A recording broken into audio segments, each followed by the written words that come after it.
Vijayawada university మంచి భవిష్యత్తు కోసం తెలుగు విద్యార్థులు ఇష్టపడే university. Call 9059052378 9059052379. Sunita, Suni Williams, Barry Butch Wilmore 2024 జూన్లో బోయింగ్ స్టార్ లైనర్ అంతరిక్ష నౌకలో ISSకి వెళ్ళిపోయారు. అయితే అంతరిక్ష నౌకలో తలెత్తిన సమస్యల కారణంగా ప్లాన్ ప్రకారం తిరిగి రాలేకపోయారు. స్టార్ లైనర్ భూమికి వెళ్తుండగా చూడటం కష్టంగా ఉందని, ఇలాంటి పరిస్థితులను ఎదుర్కోవడానికి శిక్షణ పొందామని వ్యోమగాములు ఆ సమయంలో చెప్పినటువంటి సిచ్యువేషన్. అలా 9 నెలలు గడిచిపోయాయి. తాజాగా స్పేస్ ఎక్స్ చెందిన డ్రాగన్ స్కై స్క్రాప్ ISS చేరుకుంది. అందులో సునీత విలియమ్స్, విల్మేర్ భూమికి తిరిగి రాబోతున్నారు. అయితే 8 రోజుల మిషన్పై వెళ్ళిన ఈ ఇద్దరు వ్యోమగాములు ఇన్ని రోజులు అక్కడ ఏం చేశారు? వారి కుటుంబ సభ్యులతో మాట్లాడారా లేదా? వారికి ఆహారం ఎలా అందింది? ఇంతకీ ఈ అంతర్జాతీయ అంతరిక్ష కేంద్రం ISSO వారి దినచర్య ఏంటి? అంతర్జాతీయ అంతరిక్ష కేంద్రం అంటే ISS బకింగ్హామ్ ప్యాలెస్ పరిమాణంలో ఉంటుంది. వ్యోమగాములు ఉండే ప్రదేశం 6 పడక గదుల ఇల్లు లాగా ఉంటుంది. సునీత విలియమ్స్, విల్మోర్ వెళ్ళినప్పుడు ISSలో మరో 10 మంది ఉన్నారు. అందులో 4 అమెరికా వ్యోమగాములు, 3 రష్యన్ వ్యోమగాములు, 3 చైనీస్ టెకోనాట్స్ ఉన్నారు. ఈ ఇద్దరు వ్యోమగాములకు పడుకోవడానికి స్థలం ఉంటుంది.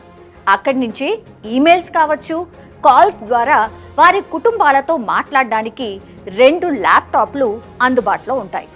సునీత విల్మోర్ ఊహించిన దానికంటే ఎక్కువ సమయం అంతరిక్షంలో ఉన్నప్పటికీ వారు అక్కడ రోజువారీ కార్యక్రమాలను నిర్వహిస్తూ వచ్చారు. బుచ్ విల్మోర్ 4 గంటల 30 నిమిషాలకు, సునీత విలియమ్స్ 6 గంటల 30 నిమిషాలకు మేల్కొని ఉండేవారు. వారు సెలవులో కూడా లేరు. అక్కడ వారు చేయాల్సిన పని షెడ్యూల్ వారికి ముందే ఉంటుంది. ఈ పనిలో ISS భాగాలను సరిచేయడం, సైన్స్ ప్రయోగాలు చేయడం కూడా ఉంటాయి. అంతరిక్షంలో గురుత్వాకర్షణ లేకపోవడంతో వారి కండరాలు కావచ్చు, ఎముకలు కావచ్చు పూర్తిగా వీకెన్ అయిపోతూ ఉంటాయి. అందువల్ల వ్యోమగాములు ఆరోగ్యంగా ఉండేందుకు కంపల్సరీగా ఎక్సర్సైజ్ చేయాల్సిందే. నాసా రూపొందించిన పరికరాలతో ISSలో ప్రత్యేక జిమ్ కూడా ఉంది. ఇందులో వెయిట్ లిఫ్టింగ్ కోసం అడ్వాన్స్ రెసిస్టెన్స్ ఎక్సర్సైజ్ డివైస్ అనే యంత్రం, అట్లాగే వ్యోమగాములు పరిగెత్తుతున్నప్పటికీ గాల్లోకి లేవకుండా పట్టీలతో కూడిన ట్రెడ్మిల్స్ కూడా ఉన్నాయి. ఇసుక చాలా మందికి చాలా డౌట్స్ కూడా ఉంటాయి. ఎట్లా మరి అంటే రోజువారీ కార్యకలాపాలు ఎట్లా అంటే మూత్రాన్ని రీసైకిల్ చేసి తాగునీటుగా రోజు 2 లేదా అంతకంటే ఎక్కువ గంటలు వ్యాయామం చేయడానికి ఆస్వాదిస్తామని కూడా వాళ్ళు చెప్తూ ఉన్నారు. గురుత్వాకర్షణ లేకపోవడం వల్ల ఒక ప్రయోజనం కూడా ఉంది అని చెప్తూ ఉంటారు వ్యోమగాములు. మీ కీళ్లు నొప్పుగా ఉండవు, ఎందుకంటే వాటిపై ఎటువంటి ఒత్తిడి ఉండదు. ఇది నిజానికి చాలా బాగుంది అంటే వ్యోమగాములు చెప్తున్నటువంటి సిచ్యువేషన్. సామర్థ్యానికి మించి ఎక్కువ మంది స్టేషన్లో ఉన్నప్పుడు వారు టాయిలెట్కి వెళ్ళాలంటే ఎలా అనేది కూడా చాలా మందికి క్వశ్చన్. సాధారణంగా అయితే వ్యోమగాములు చెమట మూత్రాన్ని రీసైకిల్ చేసి తాగునీరుగా మారుస్తూ ఉంటారు. కానీ ఒక సమస్య కారణంగా సిబ్బంది మూత్రాన్ని నిల్వ చేయాల్సి వచ్చింది. సునీ అండ్ బుచ్లు కూడా ISSకు వెళ్లేటప్పుడు ప్లంబింగ్ వ్యవస్థను సరిచేయడానికి కొత్త పరికరాల్ని కూడా తీసుకువెళ్లారు. విలియమ్స్ 9 నెలల నుంచి మంచి ఉత్సాహంతో ఉన్నారు. కానీ వారి కుటుంబాలతో గడిపే క్షణాలను పూర్తిగా కోల్పోయారు. భూమి గురించే ఆలోచన మనకి ఆ ఒక్కటే ఉంది అన్నటువంటి మాట కూడా సునీత విలియమ్స్ చెప్తూ ఉన్నారు. వ్యోమగాముల దగ్గర తగినంత ఆహారం, నీరు కూడా ఉంటాయి. ఇటీవల సరఫరా మిషన్ ద్వారా ఇంకా ఆహారం కూడా వాళ్ళకి చేర్చారు. ఇద్దరు వ్యోమగాములకు అమెరికా ఎన్నికల్లో ఓటు వేసే అవకాశం కూడా కల్పించారు. సో అంతరిక్షం నుంచి ఓటు వేయడం చాలా బాగుంది అంటూ కూడా వాళ్ళు చెప్పారు. ఈ వ్యోమగాములు భూమిపై తమ బంధువులకు దూరం అవుతూ ఉన్నారు. సునీత విలియమ్స్ తన కుటుంబాన్ని కావచ్చు, స్నేహితులను కావచ్చు, తన 2 పెంపుడు కుక్కలను చాలా మిస్ అయ్యారు. వారు అర్థం చేసుకుంటారని కూడా తనకి తెలుసు, అది వారికి కష్టమని కూడా తనకి తెలుసు అంటూ ఆమె చెప్తున్నటువంటి పరిస్థితి. కానీ అందరూ మమ్మల్ని సపోర్ట్ చేస్తూ ఉన్నారు, మేం తిరిగి వచ్చే వరకు వేచి చూస్తున్నారు అంటూ కూడా తను చెప్పుకొచ్చారు. తన కుమార్తె హై స్కూల్ చివరి సంవత్సరంలో ఉందని, తనను మిస్ అవుతున్నందుకు బాధగా ఉందని కూడా తను చెప్పారు. సో అంతరిక్షంలో ఉండటం వల్ల భూమి గురించి ఎక్కువగా ఆలోచనలు వస్తాయని కూడా సునీత విలియమ్స్ అంటూ ఉన్నారు. ఇది చాలా విషయాలకు భిన్నంగా చూసేలా చేస్తుంది. మనకు ఒకే ఒక గ్రహం ఉంది, దాన్ని జాగ్రత్తగా చూసుకోవాలి అంటూ కూడా వాళ్ళ ఆలోచనగా ఈ వ్యోమగాములు చెప్తున్నారు. ఇప్పటి వరకు అంతరిక్షంలో ఎక్కువ కాలం గడిపిన రికార్డ్ రష్యాకు చెందినటువంటి వాలెరీ పాల్యకోవ్ పేరిట ఉంది. పాల్యకోవ్ 1990లో మిర్ అంతరిక్ష కేంద్రంలో 437 రోజులు గడిపాడు. అయితే అంతరిక్షంలో ఎక్కువ కాలం గడపడం వల్ల వ్యోమగాముల శరీరంలో చాలా మార్పులు జరుగుతుంటాయి. వారి కండరాలు అనుకోండి, మెదడు అనుకోండి, ఆఖరికి పొట్టలో ఉండే బ్యాక్టీరియా కూడా మార్పులు జరుగుతూ ఉంటాయి. 8 రోజుల మిషన్ కోసం అంతరిక్షంలోకి వెళ్ళినటువంటి వ్యోమగాములు ఎవరైతే ఉన్నారో, ఇప్పుడు Sunita Williams and Butch Wilmore spacecraft లో సాంకేతిక లోపం కారణంగా 9 నెలలుగా అక్కడే ఉండిపోయారు. కాకపోతే అంతరిక్ష ప్రయాణం వీరికి కొత్తేమీ కాదు. ఇద్దరు చాలా అనుభవం కలిగినటువంటి వ్యోమగాములు. కానీ వారు రావాల్సిన సమయ వ్యవధి చాలా వరకు పెరిగిపోయింది. అయితే ఈ గురుత్వాకర్షణ శక్తి తక్కువగా ఉన్న అంతరిక్షంలో వారి శరీరాలపై ఖచ్చితంగా ప్రభావం పడుతుంది అని చాలా మంది నిపుణులైతే చెప్తున్నారు. ఎక్కువ కాలం స్పేస్ క్రాఫ్ట్ లో ఉండాల్సి వస్తే ఆ పరిస్థితిని మానవ శరీరాలు ఎలా తట్టుకుంటాయి అంటే, సమస్యలు వస్తే ఎలా ఎదుర్కొంటాయి అంటే వాటిపై విలువైన సమాచారం చాలా మంది ఎవరైతే ఆస్ట్రోనాట్ ఫ్రాంక్ రుబియా అనే వ్యక్తి ఎవరైతే ఉన్నారో దీనిపైన చాలా పరిశోధనలు కూడా చేశారు. సో రుబియా అంతరిక్షంలో 371 రోజుల పాటు ఉన్నారు. మానవులు సుదీర్ఘ అంతరిక్ష ప్రయాణాలను ఎలా నిర్వహించగలరో, ఆరోగ్య సమస్యలను ఎలా తగ్గించుకోవాలో శాస్త్రవేత్తలు తెలుసుకోవడానికి రుబియా చాలా సహాయపడ్డారు. పరిమిత జిమ్ పరికరాలతో చాలా వరకు వ్యాయామం చేసి శరీరాన్ని ఎలా ప్రభావితం చేస్తుంది అనే దానిపై కూడా చాలా అధ్యయనాలు కూడా చేసినటువంటి పరిస్థితి. సో ఈ అధ్యయనం ఫలితాలు ఇంకా బయటకైతే రాలేదు. కానీ ఈ సమాచారం భవిష్యత్ అంతరిక్ష కార్యకలాపాలకు చాలా ఉపయోగపడుతుంది. ఎందుకంటే ఉదాహరణకు అంగారక గ్రహానికి ఒక రౌండ్ ట్రిప్ వెళ్ళి రావాలంటే దాదాపుగా 1100 రోజులు పట్టొచ్చు. అంటే అంగారక గ్రహానికి వెళ్ళే స్పేస్ క్రాఫ్ట్ ISS కంటే చాలా చిన్నదిగా ఉంటుంది. కాబట్టి వ్యోమగాములకు చిన్న తేలికైన వ్యాయామ పరికరాలు చాలా చాలా అవసరం. కండరాలు, ఎముకలు గురుత్వాకర్షణ ప్రభావం లేకపోవడంతో అంతరిక్షంలో మనుషుల కీళ్ళు, కండరాలు అండ్ ఎముకల సాంద్రత చాలా వేగంగా క్షీణించడం మొదలవుతుంది. ముఖ్యంగా వెన్నుముక అంటే బ్యాక్, అట్లాగే మెడ, పిక్కలు కావచ్చు, తొడ కండరాలు ప్రభావితం అవుతూ ఉంటాయి. ఇక 3 నుంచి 6 నెలల వరకు సాగే సుదీర్ఘ మిషన్లో పాల్గొనే వారికైతే 30% వరకు ఈ కండరాల క్షీణత ఉండొచ్చు అని కూడా ఎక్స్పెక్టేషన్. సో భూమిపై ఉన్నప్పట్ల శరీరం ఎక్కువ ఒత్తిడికి గురి కాకపోవడం వల్ల కూడా వ్యోమగాముల ఎముకలు పటిష్టతను కోల్పోతూ ఉంటాయి. ఎముకల్లోని పోషకాలు ఏవైతే ఉంటాయో వాటిని కూడా కోల్పోవడం మొదలవుతుంది.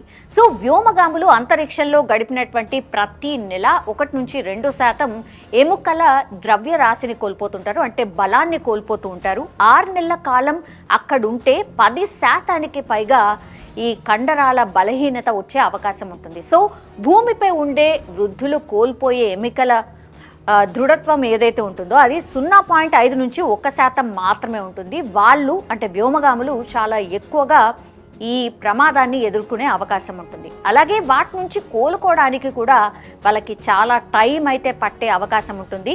వ్యోమగాములు భూమిపైకి వచ్చాక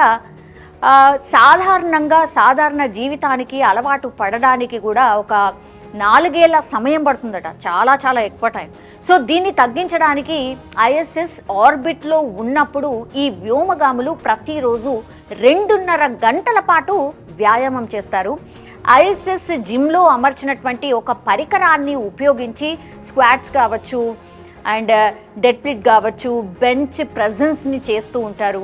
ఎముకల ఆరోగ్యాన్ని కాపాడుకోవడం కోసం కూడా చాలా పోషకాలని కూడా తీసుకోవడం అయితే జరిగింది. అయితే ఈ కండరాల పనితీరు కావచ్చు, పరిణామంలో క్షీణతను అరికట్టడానికి ఈ వ్యాయామాలు సరిపోదని కూడా ఒక అధ్యయనంలో ఇప్పుడు పేర్కొన్నటువంటి సిట్యుయేషన్. సో ISSలో ఉన్నప్పుడు ఈ గురుత్వాకర్షణ లేకపోవడంతో వెన్నుముక్కలు కాస్త సాగడంతో వ్యోమగాములు తాము కొంచెం పొడవైనట్టుగా ఫీల్ అవుతూ ఉంటారు. దీనివల్ల కూడా సమస్యలు ఎదుర్కోవాల్సి వస్తుంది. అంతరిక్షంలో ఉన్నప్పుడు వెన్ను నొప్పి కావచ్చు, భూమి మీదకు వచ్చాక డిస్క్లు జారిపోవడం వంటి సమస్యలు కూడా తలెత్తే అవకాశం ఉంటుంది. భూమికి బయలుదేరే ముందు ఐసిస్లో జరిగినటువంటి ఈ బ్రీఫింగ్ సందర్భంగా తన వెన్నుముక్క పెరుగుతోందని రుబియో చెప్పాడు అంటేనే దీన్ని బట్టి అర్థం చేసుకోవచ్చు. జనరల్లీ ఈ వ్యోమగాములు అదే అజంప్షన్లో ఉంటారు అనేది. సో గురుత్వాకర్షణ శక్తి లేదు కాబట్టి అంతరిక్షంలో మనిషి శరీరాలతో సహా ప్రతిదీ తేలియాడుతూ ఉంటుంది. కక్షలో ఉన్నప్పుడు వ్యోమగాములు కావాల్సినంత బరువును మెయింటైన్ చేయడం పెద్ద సవాల్గా మారబోతోంది. వ్యోమగాములకు ఐసిస్లో వివిధ రకాల పోషక ఆహారాలు అందుబాటులో ఉండేలా నాసా కూడా ప్రయత్నిస్తోంది. అయినప్పటికీ కూడా వారి శరీరాలపై ప్రభావం పడుతూనే వస్తుంది. సుదీర్ఘకాలం అంతరిక్ష నౌకల్లో ఉంటే కలిగే ప్రభావాలపై జరిగినటువంటి ఒక అధ్యయనంలో 340 రోజుల పాటు ఐసిస్లో గడిపినటువంటి నాసా వ్యోమగామి స్కాట్ కెల్లీ కూడా ఇందులో పాల్గొన్నారు. భూమిపై ఉన్న ఆయన కవల సోదరుడితో పోలిస్తే స్కాట్ కెల్లీ తన శరీర ద్రవ్యరాశిలో 7% కోల్పోయారు, అంటే దృఢత్వాన్ని. భూమిపై ఉన్నప్పుడు శరీరం అంతటా రక్తం ప్రవహించడానికి గురుత్వాకర్షణ సహాయపడుతూ ఉంటుంది. అదే సమయంలో రక్తాన్ని పైకి పంపిస్తూ ఉండడం కూడా జరుగుతూ ఉంటుంది. అంతరిక్షంలో ఈ ప్రక్రియ అంతా గందరగోళంగా మారిపోతుంది. ఒక రకంగా రివర్స్ అన్నమాట. కొంతమంది ఈ మార్పుకు చాలా టైం తీసుకొని అలవాటు పడుతూ ఉంటారు. కానీ అంతరిక్షంలో తలలో రక్తం సాధారణ కంటే ఎక్కువగా పేరుకుపోతూ ఉంటుంది. కంటి వెనుక భాగంలో అండ్ ఆప్టిక్ నరం చుట్టూ కొంత ద్రవం పేరుకుపోతూ ఉంటుంది. దీంతో కంటి భాగంలో వాపు ఏర్పడి చూపులో సమస్యలకు కారణం కూడా కావచ్చు. సో చూపు తగ్గడంతో పాటుగా కంటి నిర్మాణంలో కూడా మార్పులు తలెత్తే అవకాశం కూడా ఉంటుంది. అంతరిక్షంలో 2 వారాలు ఉన్న తర్వాత నుంచి ఈ మార్పులు మొదలవుతూ ఉంటాయి. సమయం గడుస్తున్న కొద్దిగా ఈ ప్రమాదం మరింత పెరుగుతూ వస్తుంది. వ్యోమగాములు భూమి మీదికి తిరిగొచ్చిన ఏడాదిలోపు కంటికి సంబంధించిన కొన్ని సమస్యలు తగ్గిపోవచ్చు, కానీ కొన్ని శాశ్వతంగా ఉండిపోతూ ఉంటాయి. గ్యాలస్టిక్ కాస్మిక్ కిరణాలు, శక్తివంతమైన సోలార్ పార్టికల్స్ కూడా కంటి సమస్యలు తలెత్తడానికి రీజన్స్ అవుతాయి. ఇలాంటి సమస్యలు రాకుండా భూ వాతావరణం మనల్ని రక్షిస్తూ ఉంటుంది. కానీ అంతరిక్ష కేంద్రం కక్షలో ఈ రక్షణ ఉండదు. అదనపు రేడియేషన్ నుంచి రక్షణ కోసం అంతరిక్ష నౌకకు కవచాలు ఉన్నప్పటికీ కూడా వ్యోమగాములకు పూర్తి స్థాయిలో రక్షణ దొరకదు. నాడీ వ్యవస్థలో మార్పులు, కక్షలో ఉన్నప్పుడు మెదడులో కొన్ని మార్పులు వస్తాయని కూడా ఐసిస్లో 169 రోజుల పాటు గడిపినటువంటి ఒక రష్యా వ్యోమగామి అధ్యయనం చేసినప్పుడు తేలిందట. మాటలు, కదలిక వంటి పనులతో సంబంధం ఉండే మెదడులోని నాడుల అనుసంధానం స్థాయిలో కొన్ని మార్పులు కూడా ఉన్నాయని కూడా గుర్తించారు ఆయన. కదలికలకు సంబంధించిన సమతుల్యత కావచ్చు, అవగాహనలో ముఖ్య పాత్రను పోషించేటటువంటి వెస్టిబ్యులార్ క్యాటన్ క్యాస్ట్లో మార్పులు ఉన్నట్టు కూడా ఈ అధ్యయనంలో తేలింది. సో వ్యోమగాములు గురుత్వాకర్షణ లేని చోట తేలుతూ కదలికలను సమన్వయం చేసుకోవాల్సి వస్తోంది. కాబట్టి మెదడులోని ఈ భాగాల్లో మార్పులు రావడం ఆశ్చర్యం ఏమీ కాదు అని కూడా చెప్తున్నారు. దీర్ఘకాలం అంతరిక్ష మిషన్లో పాల్గొన్నప్పుడు మెదడు నిర్మాణంలో జరిగే ఇతర మార్పులపై ఇటీవల అధ్యయనంలో ఒక ఆందోళనకర అంశం కూడా వెలుగులోకి వచ్చింది. మెదడులోని క్యావిటీలు ఉబ్బి మళ్ళీ మామూలు పరిణామానికి రావడానికి 3 ఏళ్ల సమయం పడుతుందని ఈ అధ్యయనంలో తేలిందట. సో సెరెబ్రోస్పైనల్ ఫ్లూయిడ్లను నిల్వ చేయడం కావచ్చు, మెదడుకు పోషకాలను అందించడం కావచ్చు, వ్యర్థాలను తొలగించడం వంటివి కూడా దీని విధులుగా ఉంటూ ఉంటాయి. మన శరీరం లోపల, శరీరం పైన నివసించే ఈ సూక్ష్మ జీవుల కూర్పు కావచ్చు, వైవిధ్యం అనేది మంచి ఆరోగ్యానికి ఒక ముఖ్యమైన అంశమని ఇటీవల ఏళ్లలో జరిగినటువంటి అధ్యయనాల్లో స్పష్టమైన పరిస్థితి. ఈ మైక్రోబయోటా మనం ఆహారాన్ని ఎలా జీర్ణం చేసుకుంటామనే దాన్ని ప్రభావితం చేస్తూ ఉంటుంది. మన శరీరంలోని ఇన్ఫ్లమేషన్స్ను ప్రభావితం చూపుతుంది. మన మెదడు పనితీరును కూడా మార్చుతూ ఉంటుంది. ఇక ఐసిస్లో వెళ్ళినటువంటి తర్వాత కెల్లీని పరిశోధకులు పరిశీలించారు. అంతరిక్షంలోకి వెళ్ళకంటే ముందుతో పోలిస్తే ఆయన పొట్టిలోని బ్యాక్టీరియా కావచ్చు, శిలీంధ్రాలు కావచ్చు చాలా మారిపోయాయని పరిశోధకులు గుర్తించారు. సో అంతరిక్షంలో ఆయన తీసుకున్నటువంటి భిన్నమైన ఆహారం, అక్కడ నివసించే మనుషులను బట్టి చూస్తే ఈ మార్పు రావడం పెద్ద ఆశ్చర్యాన్ని కలిగించదు. మనతో నివసించే వ్యక్తుల ద్వారా మనం చాలా మొత్తంలో gut health and oral microorganisms పొందుతూ ఉంటాం. రేడియేషన్ బారిన పడడం కావచ్చు, రీసైకిల్ అయిన నీరును తీసుకోవడం కావచ్చు, అలాగే శారీరక శ్రమలో మార్పులు కూడా కెల్లీలోని పొట్ట బ్యాక్టీరియాలో మార్పులు రావడానికి కారణమై ఉండొచ్చు అని కూడా ఒక అధ్యయనంలో తేలింది. ఇక కక్షలో 300 కంటే ఎక్కువ రోజులు గడిపిన నాసా వ్యోమగాములు 5 ఉన్నారు ఇప్పటి వరకు. అందులో కెల్లీ కూడా ఒకరు. అంతరిక్షంలో ఉన్నప్పుడు ఆ తర్వాత తన చర్మంపై వచ్చిన మార్పుల గురించి కెల్లీ కొంత సమాచారం అయితే ఇచ్చారు. అంతరిక్ష కేంద్రం నుంచి తిరిగి వచ్చిన తర్వాత దాదాపు 6 రోజుల పాటు తన చర్మం చాలా సున్నితంగా ఉండేదని, చాలాసార్లు కందిపోయేదని కూడా ఆయన చెప్పినటువంటి సిచ్యువేషన్. ఈ సమస్యలకు మిషన్ సమయంలో చర్మానికి తగినంత స్టిమ్యులేషన్ లేకపోవడం కారణమై ఉండొచ్చని కూడా పరిశోధకులు అంచనా వేశారు. కెల్లీ సుదీర్ఘ అంతరిక్ష ప్రయాణంలో వెల్లడైనటువంటి అత్యంత కీలక అంశాల్లో ఒకటి ఆయన డిఎన్ఏపై పడిన ప్రభావం. ప్రతి డిఎన్ఏ పోగు చివరిన టెలోమియర్స్ అనే నిర్మాణాలు ఉంటాయి. జన్యువులు పాడవకుండా ఈ నిర్మాణాలు రక్షిస్తూ ఉంటాయి. వయసు పెరిగే కొద్దీ వీటి పొడవు తగ్గుతూ ఉంటుంది. కెల్లీతో పాటు ఇతర వ్యోమగాములపై చేసిన పరిశోధనలో అంతరిక్షయానం వల్ల ఈ టెలోమియర్స్ పొడవుల్లో మార్పులు వస్తున్నట్టు కూడా తేలింది. అంతరిక్షయానం సమయంలో పొడవైన టెలోమియర్స్ ఉన్నట్టు గుర్తించాం. ఇది చాలా ఆశ్చర్యకరం. అయితే సభ్యులంతా భూమి మీదికి తిరిగొచ్చిన తర్వాత ఊహించని విధంగా వారి జన్యువుల్లోని టెలోమియర్స్ పొడవు తగ్గిపోతూ ఉంటుంది.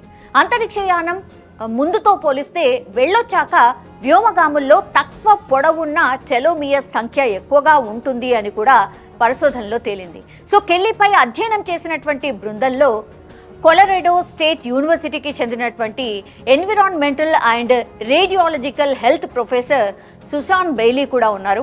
అసలు ఎందుకు ఇలా జరుగుతుందో ఇప్పటికీ ఖచ్చితంగా తెలియలేదని ఆమె చెప్పుకొచ్చినటువంటి పరిస్థితి. సో అంతరిక్షంలో వివిధ రకాల రేడియేషన్ల బారిన పడ్డం ఒక కారణం కావచ్చని కూడా ఆమె చెప్పింది. సో కక్షలో ఉన్నప్పుడు ఎక్కువ కాలం పాటు రేడియేషన్కు గురైన వ్యోమగాముల్లో డిఎన్ఏ దెబ్బతిన్న సంకేతాలు కనిపించాయని కూడా ఆమె తెలియజేశారు. కెల్లీ అంతరిక్ష యాత్రకు వెళ్లే కంటే ముందు వెళ్ళొచ్చిన తర్వాత అనేక టీకాలను తీసుకున్నారు, అంటే ఇంజెక్షన్స్. ఆయన రోగ నిరోధక వ్యవస్థ మామూలుగా పనిచేస్తున్నట్టు గుర్తించారు. కానీ కక్షలో ఉన్నప్పుడు గురైన రేడియేషన్ వల్ల వ్యోమగాముల శరీరంలో తెల్ల రక్త కణాల సంఖ్య తగ్గుతుందని కూడా బెయిలీ పరిశోధనలో తేలింది. భూమి మీద జీవించడానికి అనువుగా జన్మించినటువంటి మానవులపై ఇప్పుడు అంతరిక్షయానం చూపే ప్రభావాలకు సంబంధించి సమాధానాలు లేని ప్రశ్నలు చాలా ఉన్నాయి. అంతరిక్షంలో 371 రోజులు గడిపిన రుబియా వైద్య పరీక్షలు కావచ్చు, రక్త నమూనాలు కావచ్చు, స్కానింగ్ నివేదికల ద్వారా కొత్త విషయాలు తెలుస్తాయని పరిశోధకులు ఇప్పుడు భావిస్తున్న సిట్యుయేషన్.